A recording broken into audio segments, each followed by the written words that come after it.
Em 2012, durante uma maratona na Espanha, Fernandes Anaya surpreendeu o público. Ele era o segundo colocado da prova quando viu o queniano Abel Mutai, que liderava com folga, diminuir o ritmo a poucos metros da vitória por achar que já havia cruzado a linha de chegada. O que fez o espanhol? Ao invés de aproveitar a oportunidade para vencer a corrida, alertou o concorrente e o empurrou até a vitória.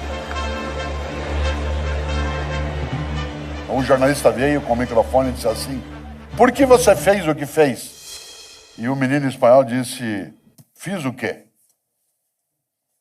Ele não compreendeu a pergunta.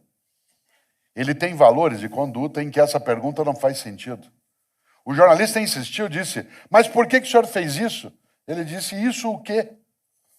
Ele não compreendeu, ele não achou que houvesse outra coisa a fazer do que aquilo que ele houvera feito. O jornalista insistiu: "O senhor deixou ele ganhar?" Ele disse: "Eu não deixei ele ganhar, ele ia ganhar." Mas ele falou: "Então, mas ele estava distraído." Ele disse: "Então, se eu ganhasse desse modo, qual seria o mérito da minha vitória? O que é que eu ia pensar de mim mesmo, quieto, sem câmeras?" Aliás, ele disse uma coisa mais interessante: se eu subisse no pódio, no lugar de número 1, qual seria a honra da minha vitória? Qual seria a dignidade do meu sucesso? Mas aí ele disse a coisa mais bonita que eu vi em 2012. Ele disse: se eu fizesse isso, o que eu ia falar para minha mãe?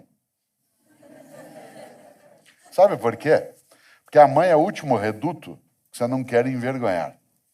Seja sua mãe quem for ou quem foi, se aquela pessoa que te deu a luz, isto é, que te trouxe ao mundo, se ela ficar com vergonha de ter te parido, é porque você não presta. Não presta para quê? Para conviver, para estar junto, para ser gestor público ou privado, para ser professor, para ser marido ou esposa, para ser amigo ou amiga. A mãe é o último reduto. Pode parecer romântico, mas a vergonha, ela tem uma fonte matricial, que é o mais fundo do teu eu, que é aquilo que te gerou. Não quero fazer aqui um tolo elogio à questão da maternidade em si. Eu estou falando de outra coisa. Aquilo que você não quer envergonhar. Immanuel Kant, grande filósofo alemão do século XVIII, tem uma frase que é estupenda. Ele dizia, e esse é um princípio que vale para qualquer lugar, ele dizia: tudo que não puder contar como fez, não faça. Tudo que não puder contar como fez, não faça. Porque se há razões para não contar, essas são as razões para não fazer. Claro que ele não está falando contra sigilo e privacidade. Ele está dizendo: tudo que não puder contar como fez. Porque se alguém ficar sabendo, você vai ficar com vergonha de ter feito, então nem faça. Nesta hora, eu citei várias vezes algumas religiões. Me lembro, talvez, daquela que para mim é a mais forte expressão ética que já vi, que aparece numa das cartas do apóstolo Paulo dos cristãos. Está lá no capítulo 6, versículo 12. O apóstolo dos cristãos escreveu: tudo me é lícito, mas nem tudo me convém.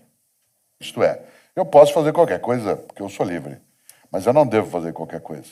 O que eu não devo fazer? O que torna imunda a minha história, o que mancha a minha trajetória, o que agride a minha comunidade, o que envergonha a mim mesmo, o que entristece minha mãe.